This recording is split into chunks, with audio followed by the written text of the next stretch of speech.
Hello students, last class में हमने transportation topic जो है वो स्टार्ट कर दिया था और ट्रांसपोर्टेशन हमने जो पढ़ लिया था वो था transportation of water and minerals in plants. Is it okay?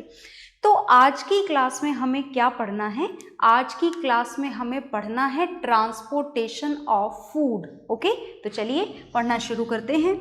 और ये जो ट्रांसपोर्टेशन हमें करवाना है, ये ट्रांसपोर्टेशन हमें किस में करवाना है?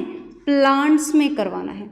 तो हम पढ़ने जा रहे हैं ट्रांसपोर्टेशन इन प्लांट्स।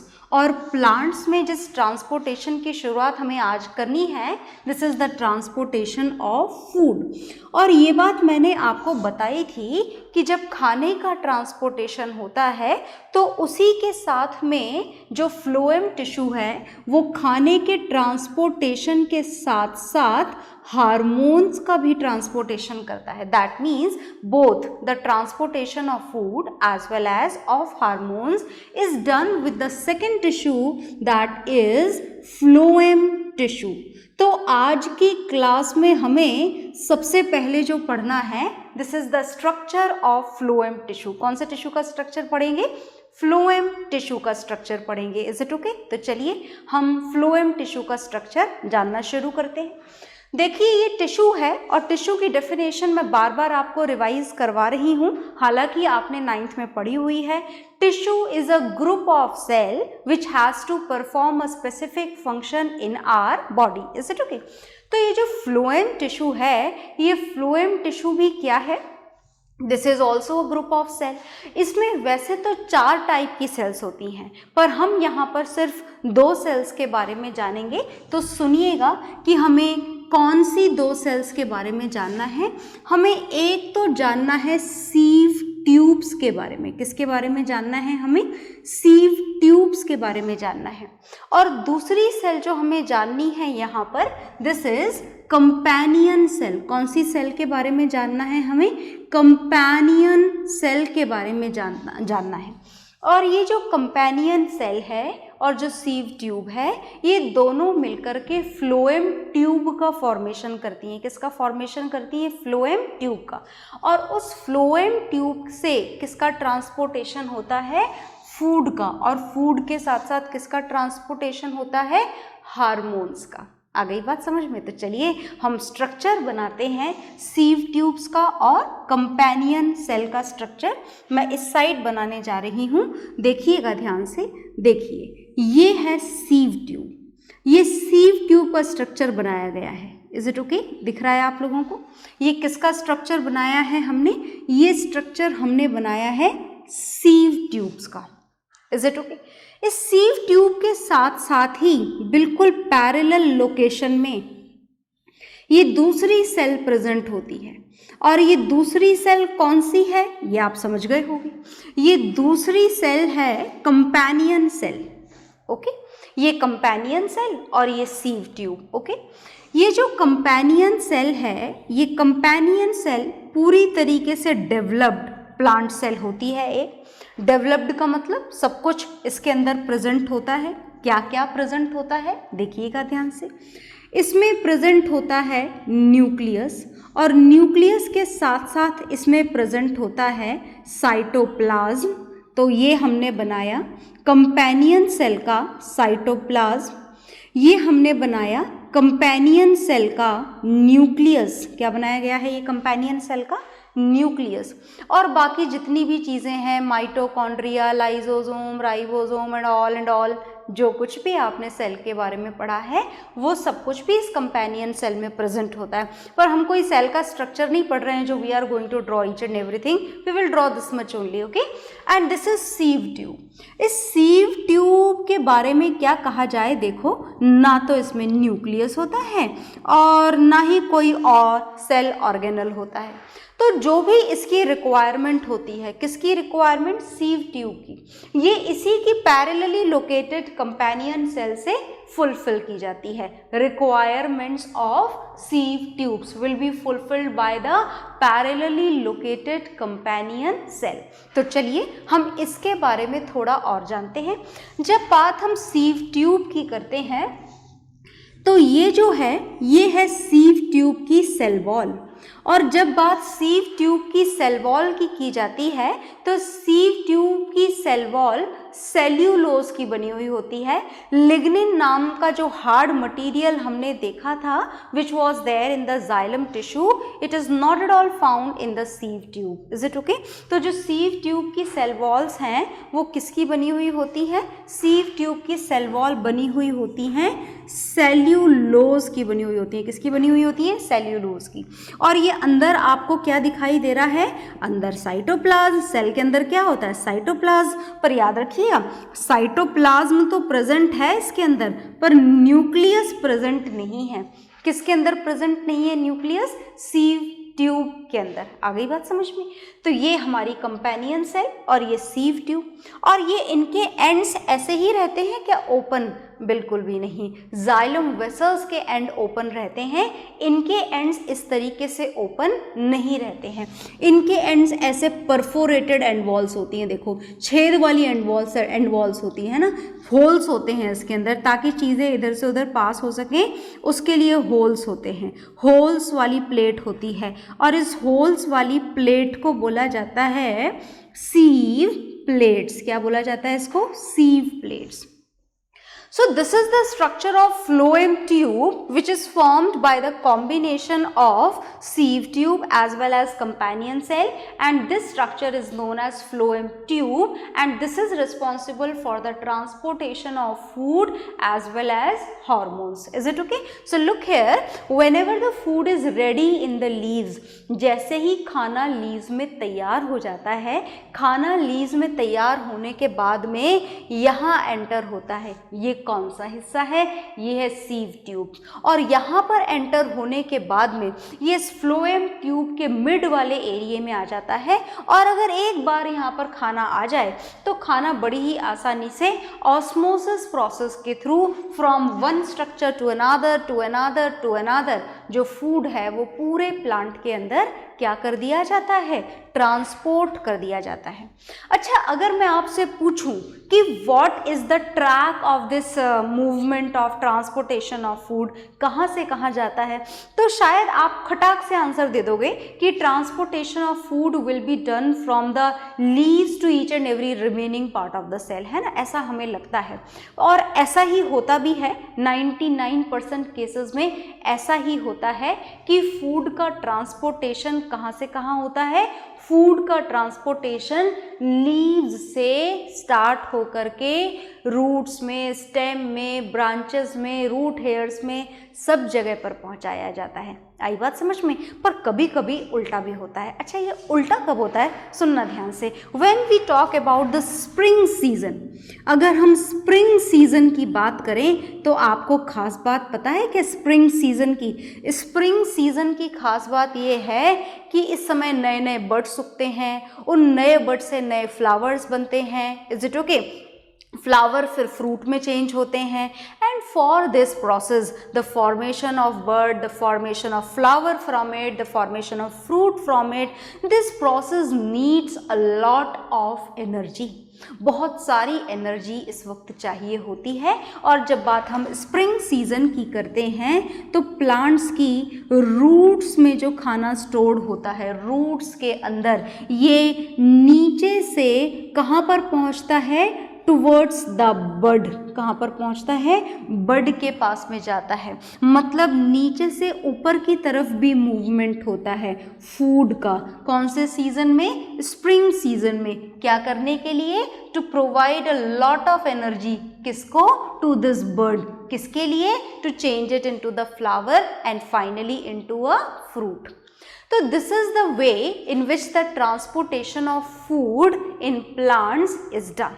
ओके, तो ये आपको फिगर्स बनाने हैं और ये खास बात आपको याद रखनी है। Is it okay? तो नॉर्मल सीजन्स में फूड का ट्रांसपोर्टेशन कहाँ से कहाँ होता है?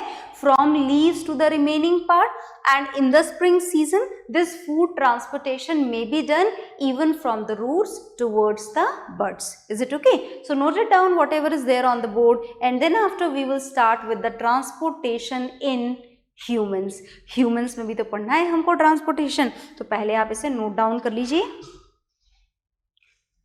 तो आई होप आपने नोट डाउन कर लिया होगा। नोट डाउन हमेशा करना होता है। ये जो मैं बोलती हूँ नोटेड डाउन, ऐसा नहीं होना चाहिए कि आप नोट डाउन ना करें। ओके, नोट डाउन करें बहुत प्रॉपरली, फिगर्स बनाएं, बार बार बनाएं। जितने बार बनाओगे उतने परफेक्शन के साथ में याद रहेंगे आपको ये। ओके, चलिए, तो अब हमारा ट्रांसपोर्टेशन इन प्लांट्स खत्म हो चुका है और बहुत ध्यान से देखिएगा। अब हम शुरू करने वाले हैं ट्रांसपोर्टेशन इन ह्यूमंस।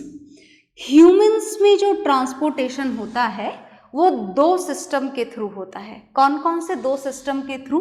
हमें तो एक ही याद था, बिल्कुल। क्लास 10th में हम 2 सिस्टम पढ़ेंगे। Transportation in humans is done with the help of 2 systems, और ये जो 2 सिस्टम्स हैं इसमें से फर्स्ट सिस्टम है ब्लड सर्क्यूलेटरी सिस्टम। पहला तो कौन सा सिस्टम है? पहला सिस्टम है ब्लड सर्क्यूलेटरी सिस्टम। और दूसरा कौन सा सिस्टम है? दूसरा है यहाँ पर लिम्फेटिक सिस्टम। तो 2 सिस्टम हमको यहाँ पर पढ़ने हैं, blood circulatory system and second is lymphatic system. बहुत ध्यान से सुनिएगा। तो चलिए हम जानते हैं कि आखिर ब्लड सर्क्यूलेटरी सिस्टम क्या होता है और लिम्फेटिक क्या होता है। देखो, ब्लड सर्क्यूलेटरी सिस्टम में एक लिक्विड फ्लो करता है जो सामानों को इधर से उधर लेकर जाता है। नाम पहचान गए होंगे आप, ये लिक्विड होता है ब्लड। इसी तरीके से जो लिम्फेटिक सिस्टम है, इस लिम्फेटिक सिस्टम में भी एक येलो कलर का फ्लूइड फ्लो होता है and this yellow liquid which flows in this lymphatic system is known as lymph. तो फिलहाल तो मैंने आपको बस लिम्फेटिक सिस्टम का नाम बता दिया है। इस लिम्फेटिक सिस्टम को हम फुल डिटेल में बाद में पढ़ेंगे। पहले हम शुरुआत करेंगे ब्लड सर्क्यूलेटरी सिस्टम से, as it is very important, बहुत इंपॉर्टेंट है। ध्यान से सुनिएगा। तो मैं रफ करने जा रही हूँ और हम इसके साथ में शुरुआत करने जा रहे हैं हमारे ब्लड सर्क्यूलेटरी सिस्टम की। और देखो, ब्लड सर्क्यूलेटरी सिस्टम को हम थोड़ा बाद में शुरू करेंगे। पहले हम इस ब्लड सर्क्यूलेटरी सिस्टम के सबसे इम्पॉर्टेंट, अब सबसे इम्पॉर्टेंट तो क्या बोलें, वैसे हमारी बॉडी में सब कुछ ही इम्पॉर्टेंट है, पर हाँ फिलहाल अगर हम ब्लड सर्क्यूलेटरी सिस्टम की बात करें तो सबसे पहले हमें जानना होता है ब्लड के बारे में। किसके बारे में जानना होता है? ब्लड के बारे में। तो चलिए ब्लड के बारे में जानते हैं। ध्यान से सुनिएगा। ये जो ब्लड है, अगर आपसे पूछा जाए कि what are the components of this blood is, तो देखिएगा इसके 4 मेन कंपोनेंट होते हैं। सबसे पहला जो मेन कंपोनेंट होता है ब्लड का, this is the blood plasma which gives a liquid texture to this blood, जिसकी वजह से ब्लड लिक्विड स्टेट में प्रेजेंट होता है। वो लिक्विड टेक्सचर जो ब्लड को प्रोवाइड करता है, तो जिसकी वजह से ब्लड लिक्विड होता है, that is known as blood plasma. और बात अगर ब्लड प्लाज्मा की जाए तो देखो बात ऐसी है कि ब्लड प्लाज्मा में 90% इम्पॉर्टेंट रोल किसका होता है? वाटर का। रोल नहीं, कंपोजिशन भी 90% क्या होता है? पानी ही होता है।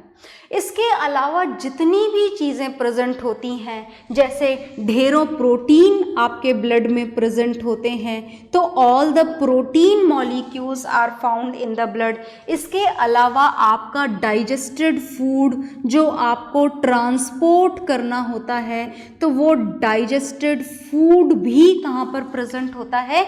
ब्लड के अंदर प्रेजेंट होता है। डाइजेस्टेड फूड तो अच्छी बात है, इज इट ओके। जो वेस्ट प्रोडक्ट्स होते हैं जैसे कि यूरिया हो गया या जो भी बॉडी से रिमूव करने होते हैं, all these waste products are also present in this blood plasma. Some salts are also present in this blood plasma. और हम ये एक्सेट्रा फिर भी लगा देते हैं क्योंकि और भी ढेरों चीज़ें होती हैं जो आपके ब्लड प्लाज्मा में प्रेजेंट होती हैं। और इसी ब्लड प्लाज्मा में 3 डिफरेंट टाइप की सेल्स भी फ्लोट करती रहती हैं, इधर से उधर मूव करती रहती हैं। And these cells are, first is RBCs, and RBCs are known as red blood cells और red blood corpuscles. Is it okay? जो सेकंड होता है वो मैं बाद में लिखूंगी, पहले हम रेड ब्लड सेल के बारे में फुल इंफॉर्मेशन गेन कर लेते हैं। तो सुनिएगा, सबसे पहले हमें रेड ब्लड सेल के स्ट्रक्चर के बारे में जानना है, फिर हम जानेंगे इस रेड ब्लड सेल के फंक्शन के बारे में। तो हम रेड ब्लड सेल के स्ट्रक्चर के बारे में अगर जानना चाहें तो सबसे पहली बात आती है रेड ब्लड सेल्स की शेप की। ओके, तो जो शेप होता है रेड ब्लड सेल्स का वो कैसा शेप होता है? These red blood cells, sorry बार बार लिख दिया मैंने, these red blood cells are circular in shape. कैसी होती है? सर्क्यूलर शेप की। तो सबसे खास बात हो गई इसकी कि इनका शेप कैसा होता है, रेड ब्लड सेल्स का सर्क्यूलर होता है। दूसरी खास बात ये है इनके अंदर कि इनके अंदर जो न्यूक्लियस नाम का इम्पॉर्टेंट सेल ऑर्गेनल होता है वो एब्सेंट होता है। RBCs do not have nucleus in them. और तीसरी खास बात इनके स्ट्रक्चर की है कि they are red in colour. Do you know why they are red in colour? कारण जानते हैं आप लोग? मुझे बिल्कुल श्योर है कि आप सारे बच्चे कारण जानते हैं, पर फिर भी मैं आपको बताना चाहूंगी एक बार और कि इनके रेड होने का कारण क्या होता है। इनके रेड होने का कारण होता है प्रेजेंस ऑफ हीमोग्लोबिन। ये जो हीमोग्लोबिन होता है this is a red pigment. जैसे प्लांट्स में प्रेजेंट होता है ना ग्रीन पिगमेंट, भूले तो नहीं हो ना नाम प्लांट्स के ग्रीन पिगमेंट का, chlorophyll. In the same way in our blood this red pigment is there and this red pigment is named as hemoglobin. Is it okay? और बहुत ध्यान से सुनिए, ये जो हीमोग्लोबिन है this is only a iron compound. जैसे आपने आयरन के ढेरों कंपाउंड बनाए थे ना केमिकल रिएक्शन एंड इक्वेशन में, similarly this hemoglobin is only iron compound but we are not at all going to write down its formula here as we don't need it. Okay? तो चलिए, तो हमने पढ़ा RBCs के बारे में, structure के बारे में हमने तीन बातें जान ली है। They are circular in shape, they don't have any nucleus and they are red in colour because of the presence of red pigment which is also known as haemoglobin which is only and only a iron compound. Okay, तो चलिए आगे चलते हैं। अब हमें इसकी कुछ और खास बातें जाननी है, इंपॉर्टेंट पॉइंट्स जानने हैं। और नेक्स्ट इंपॉर्टेंट पॉइंट है a reason of its very short life span. जो रेड ब्लड सेल्स होती हैं इसकी दूसरी और इम्पॉर्टेंट खास बात ये है कि इनका जो लाइफ स्पैन होता है, इज इट ओके, जो ड्यूरेशन ऑफ लाइफ होता है वो यूजुअली बहुत कम होता है। कितना? ये यूजुअली 4 मंथ्स होता है। ये सिर्फ और सिर्फ कितना होता है? 4 मंथ्स। मतलब 4 महीने ही जिंदा रहती हैं ये आरबीसीज, फिर डेड हो जाती हैं। Is it okay? तो क्या कारण है इनके इतने शॉर्ट लाइफ स्पैन का? सुनिएगा ध्यान से, इनके इतने शॉर्ट लाइफ स्पैन का कारण है न्यूक्लियस की absence. This is one of the reason कि as they don't have nucleus, because of that only their life span is very very short. This is only about 4 months. अच्छा कोई बात नहीं, 4 months में डेड हो जाती हैं, कोई बात नहीं। एक ऐसा अंदाज़ा लगाया गया है कि हमारी बॉडी में हर दिन every day 3 million RBCs, 3 million RBCs हमारी बॉडी में अप्रोक्सीमेटली रोज डेड होती हैं। पर इसकी 4 टाइम्स ज़्यादा आरबीसीज, 4 टाइम्स ज़्यादा का मतलब समझ गए ना, 12 million RBCs are formed daily in our blood. याद तो है ना कि आरबीसीज का फॉर्मेशन कहाँ पर होता है? आरबीसीज का फॉर्मेशन होता है बोन मैरो के अंदर। कहाँ पर होता है इनका फॉर्मेशन? फॉर्मेशन पॉइंट होता है इनका बोन मैरो।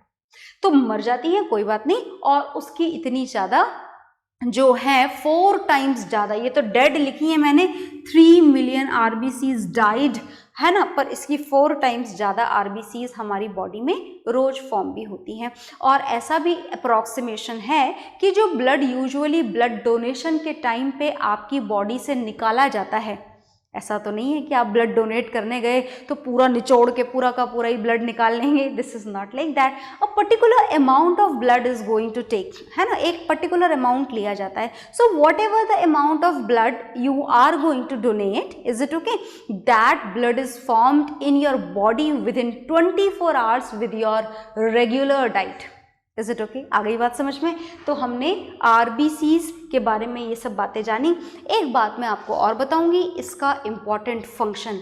RBCs का इम्पॉर्टेंट फंक्शन होता है, RBCs जो होती हैं they are the carrier of oxygen gas. Is it okay? Actually you can not say RBCs are the carrier of oxygen. RBCs में जो हीमोग्लोबिन प्रेजेंट होता है, ये जो आयरन वाला कंपाउंड प्रेजेंट होता है, this is the carrier of oxygen. Okay, आपके लंग्स में से ऑक्सीजन को लेके जाना, हार्ट तक पहुंचाना, हार्ट से बॉडी सेल तक पहुंचाना, और बॉडी सेल से कार्बन डाइऑक्साइड को दोबारा कलेक्ट करके लंग्स तक पहुंचाना, वो काम भी कौन करता है? वो काम भी हीमोग्लोबिन करता है. So this is the very important function of haemoglobin. ये एक बहुत ही इंपॉर्टेंट फंक्शन हमने पढ़ लिया है, और ये किसका फंक्शन है? हीमोग्लोबिन का. और इनडायरेक्टली यू कैन से this is the function of RBCs. तो अब हमने इतनी सारी बातें जानी है RBCs के बारे में. चलो एक बार फटाफट से इसको रिमाइंड कर लेते, रिवाइज कर लेते. लुक हियर, तो हमने क्या क्या जाना? Where they are found, RBCs are present in the blood plasma. The full form of RBCs are red blood cells and they are produced in bone marrow. Is it okay? Second point हमने पढ़ा इसके structure का, and the first point about the structure is its shape, that is circular. They don't have any nucleus, and because of no nucleus their lifespan is very short. This is only about 4 months. And the next important part about structure is they have this red pigment in them, and this red pigment is known as hemoglobin. Is it okay? Now look here, because of their short lifespan, that is only about 4 months, 3 million RBCs died every day in our body, but it's 4 times RBCs are regularly produced in our body, where? In the bone marrow. Is it okay? And next point is the function of RBCs is very important, as this is the function is going to performed by the hemoglobin. Hemoglobin क्या काम होता है इसका? Oxygen को carry करना, जगह पर पहुंचाना, और जहां से कार्बन डाइऑक्साइड निकालना है उसे लेकर निकालकर दोबारा लंग्स तक पहुंचाना. ये काम भी किसका होता है? ये काम भी हीमोग्लोबिन का होता है. Is it okay? तो ये मैंने आपको RBCs के पॉइंट बताए हैं. हमें ब्लड के और भी कंपोनेंट्स जानने हैं, तो 2 कंपोनेंट मैंने लिख दिए हैं, मैंने रफ करने जा रही हूँ. तो हम रफ कर रहे हैं, नोट डाउन करिएगा ज़रूर आप. अब जो हमें पढ़ना है वो क्या पढ़ना है? देखिएगा, अब हमें पढ़ना है थर्ड कंपोनेंट. किसका थर्ड कंपोनेंट पढ़ना है? ब्लड का थर्ड कंपोनेंट. 2 कंपोनेंट हम ब्लड के पढ़ चुके हैं, and this is the third component of blood, and this third component of blood is WBCs, and these are white blood cells. White बोलने का कारण समझ गए होंगे, क्योंकि इनका कलर वाइट होता है. क्यों होता है इनका colour white? Because they don't have read coloured pigment in them. Haemoglobin इनके अंदर प्रेजेंट नहीं होता है. अब हमें इनके भी स्ट्रक्चर के बारे में जानना है, तो चलिए स्ट्रक्चर के बारे में जानते हैं. स्ट्रक्चर क्या होता है इन वाइट ब्लड सेल्स का? सुनिएगा ध्यान से. जो वाइट ब्लड सेल्स के स्ट्रक्चर के शेप के बारे में अगर हम जानना चाहें सबसे पहले, तो either they are spherical in shape और they are irregular in shape. या तो स्फेरिकल होता है या फिर इर्रेगुलर शेप इनका होता है. किनका शेप? WBCs का. Is it okay?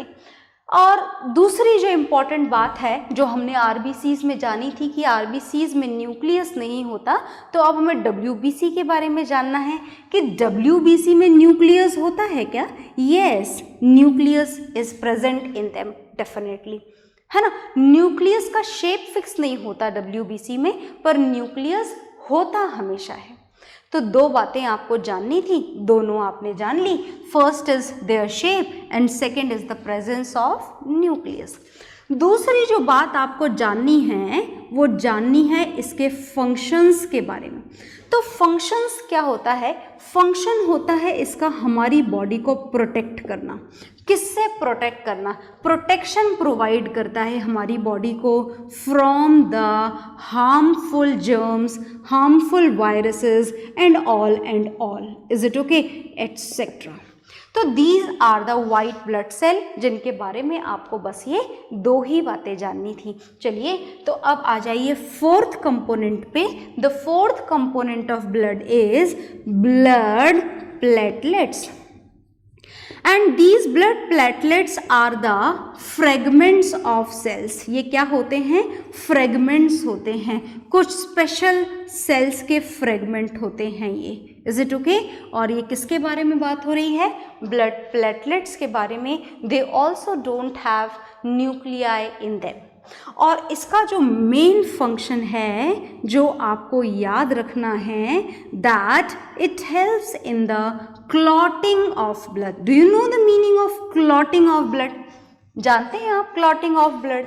देखिए, अगर किसी के चोट लगी, उसके ब्लड आना शुरू हो गया, खून आना शुरू हो गया, इन दैट कंडीशन, जैसे ये ब्लड यहाँ पर कोई मानो कोई हैंड है और इस हैंड में यहाँ रप्चर हुआ और यहाँ से ब्लीडिंग हो रही है, ब्लड बह रहा है यहाँ से।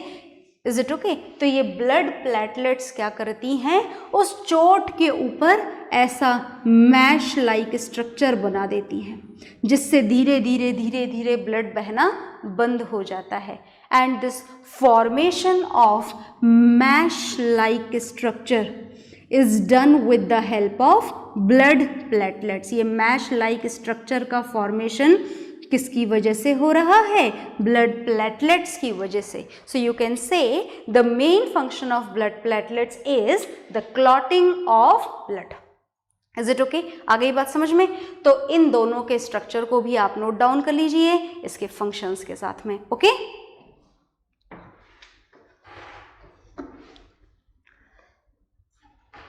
तो आपने नोट डाउन कर लिया होगा और इसके बाद में हम ब्लड के फंक्शंस को और ब्लड ग्रुप्स को हम लोग नेक्स्ट क्लास में पढ़ेंगे। Okay, bye everyone.